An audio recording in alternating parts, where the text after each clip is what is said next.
Alors donc on continue avec, comme je vous l'ai dit, une vidéo de Minute Rouge sur la lutte des classes. Donc si vous connaissez pas Minute Rouge, franchement je vous conseille, c'est une excellente chaîne YouTube qui parle de histoire et débat du mouvement ouvrier. Il dit en 5 minutes, c'était au début, mais en gros il parle de politique sur sa chaîne et c'est vraiment très bien. Donc il parle de sujets vraiment assez divers, hein, les anarchistes individuels, l'eurocommunisme, les élections, les utopies, etc. Donc c'est vraiment bien foutu, c'est vraiment cool, c'est assez concis, c'est bien fait, franchement je vous conseille. Et donc aujourd'hui, on va regarder celle sur la lutte des classes. On songe rarement à présenter la lutte des classes tant elle apparaît comme une évidence. Paradoxalement, la lutte des classes a occupé une place centrale dans plusieurs de nos vidéos, mais on n'avait jamais pris le temps d'y consacrer un sujet à part entière. Alors, dans cette petite vidéo, on va nécessairement ressortir des éléments qu'on a déjà évoqués dans de précédents épisodes. Par certains aspects, cet épisode peut s'apparenter à un exercice de synthèse. En règle générale, c'est vrai que la lutte des classes c'est quelque chose, surtout chez les militants bien évidemment, même en règle générale, c'est un concept qui est assez présent dans l'imaginaire populaire. On croit savoir ce que c'est, mais peut-être que tout le monde sait pas, ou peut-être que les gens ont une fausse idée de la lutte des classes. Donc c'est pour ça aussi que ce genre de vidéo synthèse c'est toujours intéressant pour remettre l'église au milieu du village et pour refaire un point pour qu'on soit sûr de ce que c'est. Donc voilà, on va voir ensemble plus concrètement ce que c'est la lutte des classes, mais de manière non exhaustive évidemment. Hein. Ça reste de la vulga. C'est quoi la lutte des classes? La lutte des classes, c'est en fait un concept assez simple qui repose sur l'idée qu'un conflit permanent va opposer les différentes classes qui composent la société. Cette lutte des classes, elle se manifeste encore bien évidemment aujourd'hui à travers les nombreux mouvements de grève. La lutte que mènent les salariés contre leur patron n'est que l'expression d'un conflit plus large qui oppose le prolétariat à la bourgeoisie. La grève, c'est peut-être la forme la plus iconique de la lutte des classes. Mais la lutte des classes s'incarne aussi sur le terrain politique. Les partis et organisations qui s'affrontent sont ainsi en partie l'expression des intérêts opposés des différentes classes sociales, ou fractions de classes. La lutte des classes se manifeste aussi à travers des exemples moins conventionnels. Prenons la gentrification par exemple. C'est un phénomène urbain qui voit les catégories les plus aisées s'installer dans certains quartiers populaires, jusqu'à se les accaparer entièrement et les remodeler à leur guise. Confrontés à la hausse des loyers et à la transformation de leur espace de vie, les catégories populaires finissent par partir. Et bien ça, c'est encore de la lutte des classes. Mais en vrai, on peut voir de la lutte des classes un peu partout et dans un peu tout en vrai. Hein. La lutte des classes, c'est permanent. Et la lutte des classes, c'est pas que des actions concrètes et fortes. C'est en règle générale en fait la lutte des classes. L'espace urbain est donc un champ de bataille pour la lutte des classes, au même titre que l'entreprise ou la politique. Ou les médias. Le terrain culturel n'est évidemment pas épargné. La valorisation d'une culture élitiste dominante et le dénigrement systématique des cultures populaires, c'est encore de la lutte des classes. Accrochée à sa prédominance en matière culturelle, la bourgeoisie... Oui, c'est ce que j'allais dire en plus, c'est ces deux vidéos de Grégoire Simpson sur le mépris de classe et la gentrification qui prend l'exemple de Joule est super intéressant. D'ailleurs ce qu'il fait en général c'est super intéressant. Et pour la première vidéo, le mépris de classe, je vous conseille aussi de lire le commentaire de Link the Sun qui est en dessous de la vidéo parce que évidemment qu'il prend l'exemple de Link the Sun qui fait pas mal de mépris de classe dans ses NMT, son NMT sur Joule, le NMT classique parce qu'il en a fait deux sur Joule, qui est assez intéressant. Et c'est intéressant de voir la réponse de Lynx parce que il a, quoi qu'on pense du personnage, une certaine humilité sur ce qu'il a dit, son rapport au NMT, et tu sens qu'il a pris du recul et qu'en gros il dit oui à l'époque je voyais pas du tout le mépris de classe dans ce que je faisais, et le pire c'est que même si on me l'avait dit, j'aurais dit que c'était pas vrai parce que quand tu fais du mépris de classe, ce qui est horrible c'est que tu le vois même pas et que t'en as pas conscience. Et vraiment regardez les vidéos et regardez le commentaire de Lynx, c'est vraiment très cool et ça nous montre que même si on fait tous et toutes du mépris de classe sans le vouloir, on peut se remettre en question. Moi-même, quand j'étais plus jeune, même si je viens pas forcément d'une famille ultra aisée, je viens pas de la bourgeoisie, tu vois, on fait partie malgré tout de la petite bourgeoisie intellectuelle, pas économique mais intellectuelle, et ça fait que j'ai pu avoir plus jeune du mépris de classe sur des trucs qui me paraissaient débiles, qui me paraissaient genre Fast and Furious, ça c'est pour les gros beaufs et les cons. En vrai, moi aujourd'hui j'aime bien Fast and Furious, tu vois. Mais c'est de la déconstruction en fait, hein. On adore ça les gauchistes, la déconstruction, faut aussi le faire pour des trucs qui de base nous paraissent pas importants, et c'est important pour comprendre les autres, c'est important pour comprendre le monde qui nous entoure, de pas juger, que ce soit des trucs qui sont au-dessus de nous entre guillemets, ou en dessous de nous entre guillemets en termes de classe sociale tout simplement. Vertu à discréditer les cultures populaires et à les maintenir à un rang subalterne. On pourrait encore largement largement développé d'autres exemples, notamment en matière d'éducation, mais vous aurez compris l'essentiel. Le conflit qui oppose les différentes classes sociales se manifeste de façon très diverse dans tous les domaines. La lutte des classes n'est pas née avec la société capitaliste moderne. Sous l'Antiquité déjà, on constate d'importants antagonismes sociaux. De toute façon, à partir du moment où il y a plusieurs classes et couches dans la société, il y a forcément lutte, qu'elle soit intériorisée ou extériorisée, qu'elle soit consciente ou inconsciente, il y aura toujours une lutte entre plusieurs classes sociales s'il y a plusieurs classes sociales. Parce que s'il y a une classe dominante et une classe dominée, bah la classe dominante fera tout pour rester dominante et la classe dominée fera tout pour plus être dominée. Donc dans tous les cas, il y a lutte des classes. Parmi les exemples les plus fameux, citons l'opposition à Rome entre la plèbe et les patriciens, évoquons aussi les importantes révoltes d'esclaves dont la plus connue est certainement celle de Spartacus. Au Moyen-Âge et à l'époque moderne, l'autonomie acquise par les communes s'inscrit dans un conflit entre la bourgeoisie et la noblesse. Et évidemment, on peut aussi évoquer l'histoire des multiples révoltes paysannes d'ampleur qui éclatent le pouvoir des seigneurs. Bref, les conflits entre classes sociales, ça date pas d'hier. Les classes se sont opposées en permanence à travers l'histoire. Cette lutte des classes, qui ne s'interrompt jamais et prend des formes multiples, elle n'est pas passée inaperçue aux yeux des observateurs. Si on associe assez logiquement ce concept à Karl Marx, ce n'est pourtant pas lui qui en est à l'origine. L'origine de l'expression lutte des classes est en effet attribuée à François Guizot, qui l'aurait utilisé pour la première fois en 1828. Historien et homme politique libéral, Guizot déclare que l'Europe moderne est née de la lutte de diverses classes de la société. Il constate que les classes ont lutté constamment et note que cette lutte a été une cause de progrès. Finalement, avec Guizot, l'essentiel est là. Il identifie déjà le caractère permanent des affrontements entre les groupes qui composent la société, et il reconnaît aussi que cette lutte est un élément déterminant pour faire avancer l'histoire. Et on peut pas lui donner tort hein, sur le principe. Après, quelles sont les conséquences de ça, peut-être qu'on divergera. Mais sur le principe de la lutte des classes a fait avancer les choses dans le 19e siècle, bah, c'est vrai dans l'ensemble. Après, pour le meilleur ou pour le pire, on voit bien que pour l'instant, c'est pas forcément que pour le meilleur, même si évidemment il y a eu des avancées. Développé par Guizot, séduit les autres historiens libéraux qui vont alors s'empresser de l'adopter. On retrouve ainsi la lutte des classes sous la plume d'Augustin Thierry, mais aussi sous celle de l'odieux Adolphe Thiers. Quand Karl Marx reprend la notion de lutte des classes, celle-ci est donc déjà bien installée dans le paysage intellectuel. Il affirmera ainsi que « Ce n'est pas à moi que revient le mérite d'avoir découvert l'existence des classes dans la société moderne, pas plus que la lutte qu'elle s'y livre. Des historiens bourgeois avaient exposé bien avant moi l'évolution historique de cette lutte des classes. » N'empêche, modeste hein, le Karl, il aurait pu faire genre « Non, non, c'est moi qui ai trouvé, modeste, il est honnête, tranquille. » Des historiens bourgeois, Karl Marx retient l'idée que la lutte des classes occupe une place centrale dans l'histoire. Le manifeste du Parti communiste proclame ainsi que l'histoire de toute société jusqu'à nos jours n'a été que l'histoire de la lutte des classes. Pour Marx, une lutte ininterrompue a toujours opposé à travers l'histoire oppresseurs et opprimés. En fait, Marx explique que la division de la société en classes procède des modes de production. En effet, si l'organisation de l'activité économique a fortement changé au cours de l'histoire, elle a, depuis le néolithique, toujours reposé sur l'exploitation des uns par les autres. Les maîtres de l'Antiquité s'enrichissaient du travail de leurs esclaves et en tiraient leur position dominante. Il en va de même pour les seigneurs féodaux profitant du travail de leurs paysans et pour les bourgeois de l'ère industrielle qui exploitent leurs ouvriers. Parce que oui, hein, pour reprendre les mots du Jules d'un cher contemporain qui commence à dater mine de rien, faut pas oublier que la Révolution française, entre autres, c'est une révolution bourgeoise. Alors certes, les paysans avaient évidemment leur influence dedans, mais pourquoi ça a réussi cette révolution qui est devenue une révolution et qui n'a pas été une révolte parmi tant d'autres tuées dans l'œuf? Bah c'est parce que les bourgeois ils en avaient marre que la noblesse et le clergé prennent toutes les parts du gâteau, que les bourgeois en avaient marre de se dire wesh, attends, on est méga riches, eux ils font rien, ils sont pauvres, et ils ont tous les avantages fiscaux, etc. et nous on a que dalle, eh ben on va se révolter, et on va utiliser le prolétariat, les paysans, etc. comme fer de lance de cette révolte qui a fini par devenir une révolte bourgeoise, etc. etc. Après, est-ce qu'on aurait pu éviter cette révolte bourgeoise? C'est difficile à dire, parce que, ben, en fait, si t'as pas de personnes un minimum intellectuelles, un minimum éduquées, etc., avec un minimum de richesse, ta révolte, ça va difficilement être autre chose qu'une petite escarmouche ou un truc qui va durer vite fait, mais ça a peu de chances d'aboutir en fait, parce que bah si jamais t'es un prolo, bah t'as pas les compétences stratégiques, militaires, t'as pas l'influence, t'as pas l'argent, etc. pour mettre à bien cette révolte. Et c'est ça aussi qui est horrible. Mais ce qui est assez optimiste, en tout cas on peut le voir comme ça, c'est que ben aujourd'hui, ben, la plupart des gens sont de plus en plus... On peut avoir une éducation de plus en plus facilement, etc.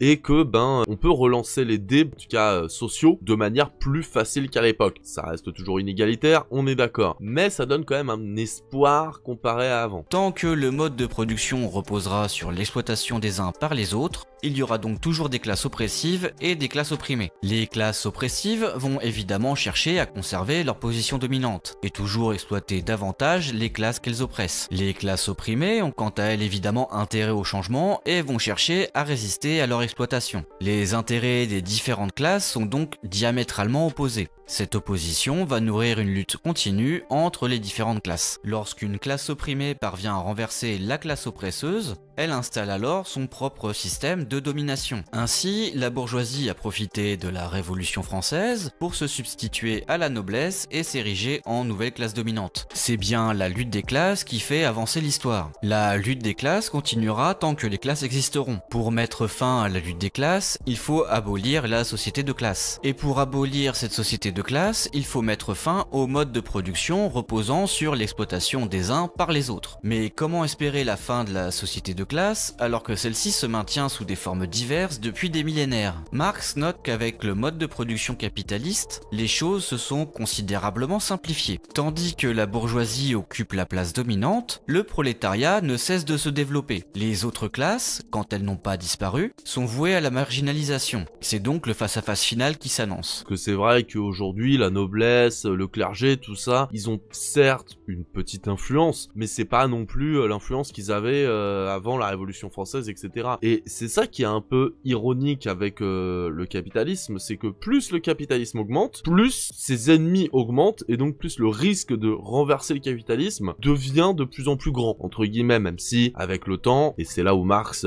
il était dans son temps, il pouvait pas voir l'avenir, hein, c'est déjà bien ce qu'il a fait, et c'est là où Marx, il pouvait pas savoir, mais que le capitalisme pouvait dévoyer certains trucs, faire du novlangue, avoir toutes les bassesses possibles et inimaginables pour garder sa position dominante, quitte à faire les plus grandes dingueries comme l'extrême droite, le fascisme, etc. Pour mettre fin à son oppression, le prolétariat doit renverser la bourgeoisie et s'ériger en nouvelle classe dominante. Mais cela n'est pas suffisant. Si le prolétariat doit s'ériger en nouvelle classe dominante, cela signifie en effet qu'il reste encore différentes classes et que donc la lutte des classes se poursuit même après la Révolution. Et c'est précisément parce que les prolétaires vont devoir continuer de mener la lutte des classes après leur accession au pouvoir que Marx préconise la fameuse dictature du prolétariat. Qui est une étape, selon Marx, parmi tant d'autres. C'est aussi ça le truc, c'est qu'il y en a, genre Staline, ils se sont arrêtés à la dictature, même plus du prolétariat. C'est vraiment allez, dictature, c'est tout. Et c'est pour ça que Staline, c'est pas du vrai communisme, c'est du stalinisme, c'est une version dévoyée du communisme, ça faut jamais l'oublier. On vous le dire tout de suite, les anarchistes seront pas vraiment d'accord avec cette dernière affirmation. En fait, la lutte des classes ne prendra réellement fin qu'avec l'avènement du communisme, c'est-à-dire la société sans classe. La disparition des classes met fin à la lutte des classes, ça semble plutôt logique. Et retenez ça, hein, les communistes français, les membres du PCF roussellistes, retenez ça, c'est ça du communisme, hein. C'est pas vouloir plus de saucisses et en foutre plein la gueule à Mélenchon, hein. Retenez. Puisque la lutte des classes est un moteur de l'histoire, Marx va logiquement y accorder une place centrale dans sa réflexion. À travers des ouvrages tels que La lutte des classes en France, Le 18 Brumaire de Louis Bonaparte ou encore La guerre civile en France, Marx s'attache ainsi à rapporter et décrypter les événements dont il est le contemporain à travers le prisme de la lutte des classes. La notion imprègne évidemment aussi ses travaux économiques. La lutte entre patrons et travailleurs autour de la plus-value est ainsi présentée comme la traduction économique de la lutte des classes. Après Marx, les différents courants marxistes continueront d'accorder une grande importance à la lutte des classes. C'est à travers le prisme de la lutte des classes que les événements doivent être lus et analysés. Les intérêts de la classe dominante et de la classe exploitée étant diamétralement opposés, il est vain d'espérer atteindre un compromis durable. La reconnaissance de la lutte des classes implique donc à la fois l'indépendance de classe et la nécessité d'un changement révolutionnaire. Évidemment, un tel concept colle mal avec des stratégies réformistes cherchant des compromis dans le cadre du système existant. Dès la fin du 19e siècle, le social-démocrate allemand Edward Bernstein préconisait d'abandonner l'idée de la lutte des classes. Cela conduit à la querelle révisionniste qui agita la Deuxième Internationale. Marginalisé en son temps, Bernstein devait l'emporter à titre posthume. Après la Seconde Guerre mondiale, la plupart des partis socialistes et sociaux-démocrates abandonnèrent plus ou moins rapidement la référence à la lutte des classes. Leur pratique était de toute façon depuis longtemps déjà en contradiction avec ce principe. Et on voit ce que ça a donné aujourd'hui, hein, de dire ah, finalement la lutte des classes, on va laisser tomber. Bah ça donne Jospin, ça donne Hollande, ça donne tout ça, génial le socialisme, génial la gauche. Le concept de lutte des classes, vous vous en doutez, est aussi largement contesté à droite. Les apôtres de la lutte des classes... Oh bah ça, pourquoi ils contesteraient pas après tout, hein, c'est pas du tout comme si ça allait contre leurs intérêts. ...sont accusés d'affaiblir la nation en cherchant à diviser. Il existe par ailleurs une critique d'inspiration libérale qui refuse la lutte des classes en considérant que l'analyse doit se faire à l'échelle de l'individu. Et ce qui est marrant, c'est que les droitards qui sont contre la lutte des classes se rendent même pas compte qu'ils font de la lutte de classe en contestant la lutte des classes. On est dans un Inception mental là. Et non à celle des groupes sociaux. Enfin et surtout, la principale attaque contre la lutte des classes consiste à la déclarer périmée. Le développement du capitalisme aurait permis l'émergence d'une immense classe moyenne. Classe moyenne qui est de plus en plus contestée aujourd'hui, hein, parce que oui, si la classe moyenne a commencé, je dirais, dans les années 50, 60, avec le baby boom, avec les 30 glorieuses, etc., ben, il y en a encore une aujourd'hui, mais elle est de plus en plus affaiblie, la classe moyenne, elle est de moins en moins moyenne, et on revoit de plus en plus le fameux schéma des très pauvres et des très riches. Il y en a, c'est de plus en plus un écart, et la classe moyenne, ben, elle est de plus en plus pauvre, ou de plus en plus moyenne plus, quoi, donc cette classe moyenne, aujourd'hui, bof. Prolétariat et ses combats appartiendraient désormais au passé. La lutte des classes ne serait donc plus d'actualité. Oui, c'est ça aussi, hein. C'est déjà, même sans parler de ce que j'ai dit, il a totalement raison en disant que ce truc de oui, classe moyenne, tout ça, c'est un truc d'occidentaux. C'est totalement ça, parce que quand tu vois dans certains pays défavorisés, bah ouais, eux, la lutte des classes, t'inquiète pas qu'elle est encore bien présente et t'inquiète pas qu'ils en chient encore bien comme il faut.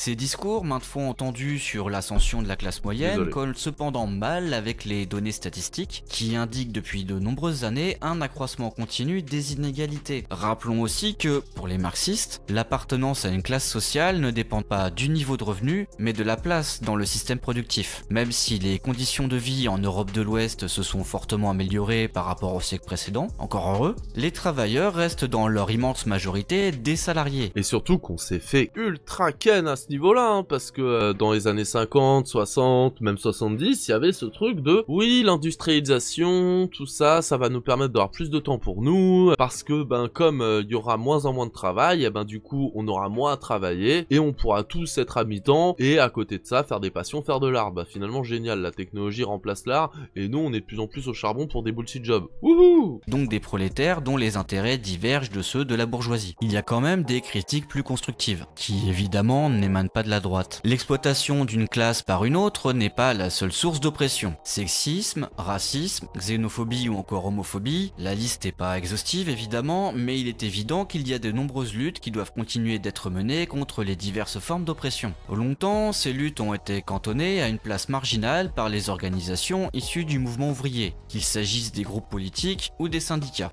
La priorité devait être accordée à la lutte des classes. Ah ça, le fameux class first, il est insupportable aujourd'hui. Qu'autant dans le 20e siècle, voire même début du 21e, il y ait des rouges bruns à fond et que ce soit, oui, d'abord on s'occupe de l'annulation de la lutte des classes, on s'occupe du prolétariat et grâce à ça, eh ben naturellement il y aura moins d'inégalités. À la rigueur, à l'époque, on pouvait peut-être l'entendre, mais aujourd'hui on se rend bien compte que c'est totalement faux et que c'est au contraire, c'est d'abord faut changer les mentalités pour ensuite avoir une égalité et remettre en question le système tel qu'il est actuellement. Et on le voit bien avec la différence de stratégie entre ce que peut faire LFI, qui est plutôt pour la créolisation, et en même temps pour un changement de société, et le PCF, qui est plutôt class first, et on voit bien en termes de pourcentage de voix ce que ça donne, et en termes de crédibilité politique, et en termes d'action politique. Et puis à côté, t'as les socialistes qui, eux, est-ce qu'on a vraiment besoin de parler d'eux? Trop souvent, l'argument de la priorité à donner à la lutte des classes a servi de prétexte pour refuser d'agir contre les autres formes d'oppression. En Encore aujourd'hui, il n'est malheureusement pas rare d'entendre dans les échanges militants que la prise en compte trop importante des luttes contre les différentes formes d'oppression conduirait à diluer et finalement à oublier la lutte des classes. Mais si le mouvement ouvrier a longtemps été rétif à prendre en compte les luttes contre les autres formes d'oppression, la réciproque est également vraie. Au début du XXe siècle, la militante révolutionnaire Alexandra Kollontai critiquait ainsi le mouvement féministe de son époque qu'elle qualifiait de bourgeois. En refusant de prendre en compte la lutte des classes, ce féminisme bourgeois prétendait faussement vouloir émanciper les femmes sans chercher à mettre fin à leur exploitation économique. Et ce qui est horrible, c'est que quand tu vois ça, tu te dis qu'on n'a pas avancé d'un iota sur ça. On a toujours des bourgeois qui sont en mode « Oui, le féminisme, machin, c'est bien, mais sans parler de lutte des classes. » Et des classes first prolos qui sont en mode « Oui, on s'en bat les couilles du féminisme, la lutte des classes d'abord. » Bon, ce qui est rassurant, c'est de voir qu'il y a de plus en plus de gens qui sont quand même en mode « Peut-être faire les deux en même temps, peut-être que c'est pertinent, peut-être qu'on peut à la fois défendre les minorités et le prolétariat. » Mais malheureusement,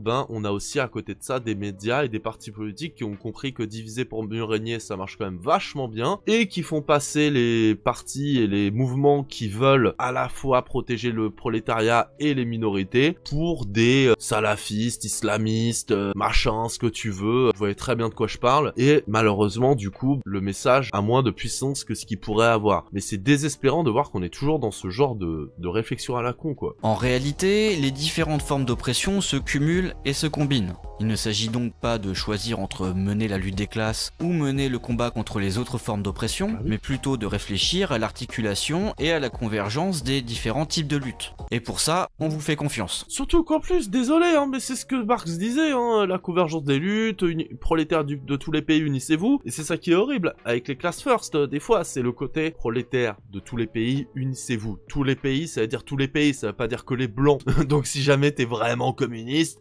c'est toutes les ethnies, toutes les personnes, que tu sois blanc, que tu sois noir, que tu sois arabe, que tu sois LGBT, que tu sois ce que tu veux, on s'unit contre le capitalisme, contre les bourgeois. Normalement, c'est censé être ça, mais ça a été dévoyé. Toujours très bonne vidéo, Minute Rouge. Alors évidemment, si t'es un minimum politisé, il y a un peu du obvious dans ce qu'il dit, mais c'est toujours bien de le rappeler, c'est toujours bien de remettre les points sur les i de certaines choses, surtout en ce moment, encore une fois, on l'a vu tout à l'heure, des gens qui disent que Hitler était de gauche parce que parti national-socialiste, c'est toujours bien à rappeler. N'hésitez pas à aller voir sa chaîne, vraiment Minute Rouge, elle est vraiment très bien, et c'est déprimant de voir que, on n'apprend pas de nos erreurs, que les gens, il y en a beaucoup trop qui sont encore sur des trucs débiles de il faut choisir entre lutter pour les minorités ou lutter pour le prolétariat, nanana. Les deux en même temps, connard, les deux en même temps. Alors au pire, Fabien, va bouffer tes saucisses et laisse-nous faire de la politique.